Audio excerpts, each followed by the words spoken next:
Assalamualaikum warahmatullahi wabarakatuh. Bismillah, alhamdulillah, la haula wala quwata illa billah. Amma ba'du, saudaraku dimanapun berada, semoga kalian semua senantiasa diberikan kesehatan sehingga bisa meneruskan suhudnya, bisa meneruskan perjalanannya dalam suluk menuju Allah. Amin ya robbal alamin. Pada kali ini saya akan menyampaikan tema tentang sholat. Apa itu sholat dan sholat apa yang diterima oleh Allah? Nah, ini akan kita bahas di sini ya. Jadi selama kita hidup dari kecil hingga saat ini gitu, yang disuruh orang tua itu adalah sholat dan sholat. Jadi Anda sekalian pasti juga mengalami hal yang begini.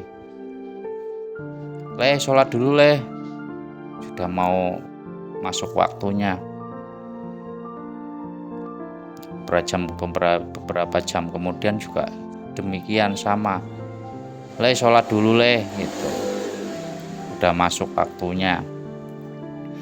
Dan sampai dewasa akhirnya kita disitu menjadi rutinitas ya. Rutinitas bahwa seolah sholat ini hanya sebagai kewajiban, hanya sebagai penggugur kewajibannya saja ya.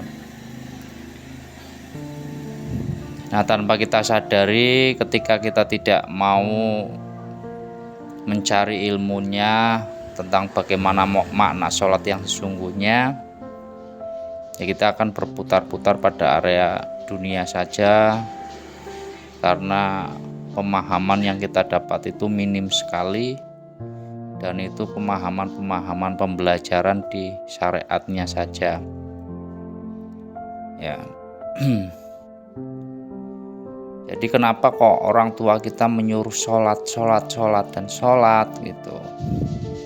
Ya, sebetulnya itu sebagai sarana untuk melatih diri bertemu Allah, sarana untuk mendekatkan diri kepada Allah walaupun masih terbatas dengan 5 waktu.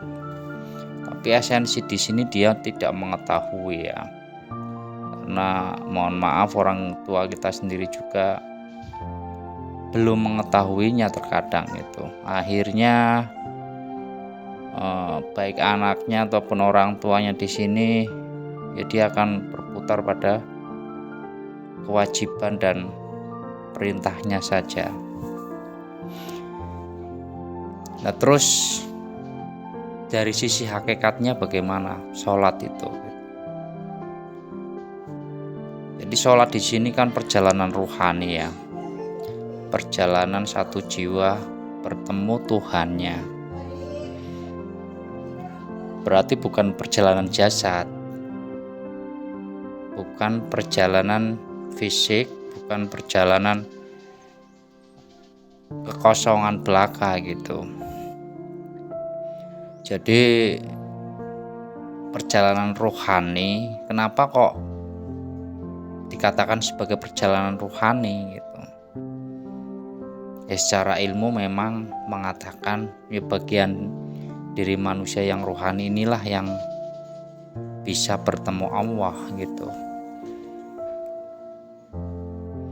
Nah, sementara ketika kita tidak mengenal kerohaniannya, maka ya di situ hanya akan menjebak kita pada alam dunia semata, alam dunia saja ya.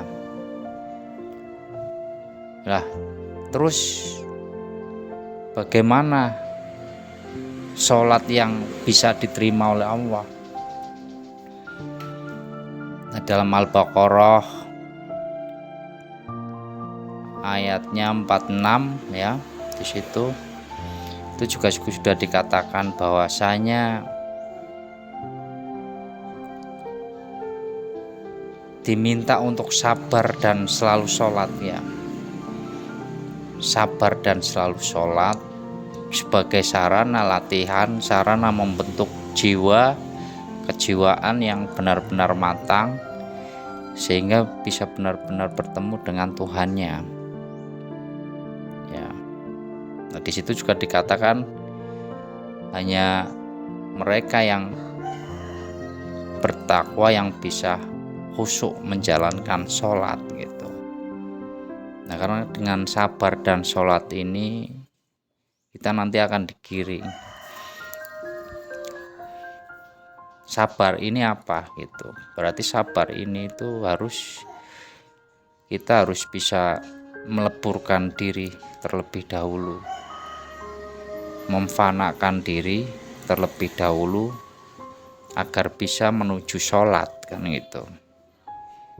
Walaupun sabar dan sholat ini ketika kita memahami dari sisi syariatnya hanya sebuah rutinitas belaka, tetapi hal ini menjadi sebuah pembelajaran bagi kita untuk masuk ke dalam hakikat sebagai yang sesungguhnya gitu.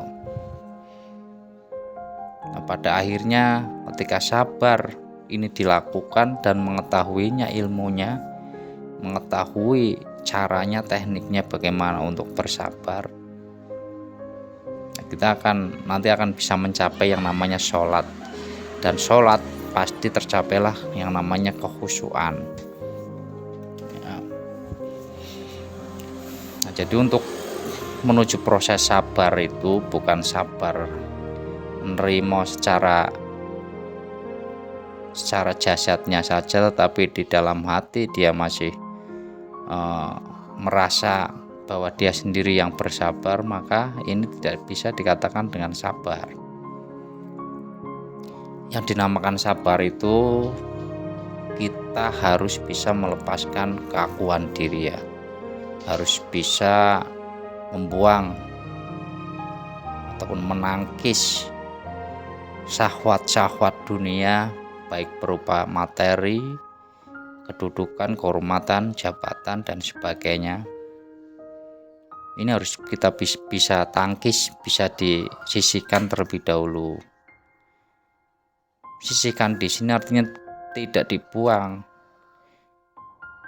Ketika baju ini dibuka, terus kita cantelin, ini nanti baju ini nanti mau kita pakai kembali gitu. Nah, sementara untuk menuju hakikat, menuju peleburan diri agar bisa menemui Tuhannya, nah itu sisi keakuan ini harus disisihkan terlebih dahulu agar di situ bisa nyata keakuan yang sesungguhnya, bahwa la haula wala quwata illa billah, tidak ada daya upaya kecuali hanya milik Allah di situ ya.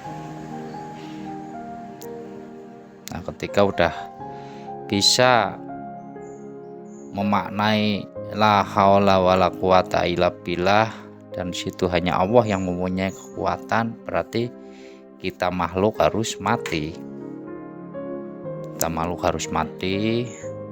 Sehingga apa-apa yang kita kerjakan itu sudah murni menjadi keinginan dan kehendaknya Allah sendiri ya.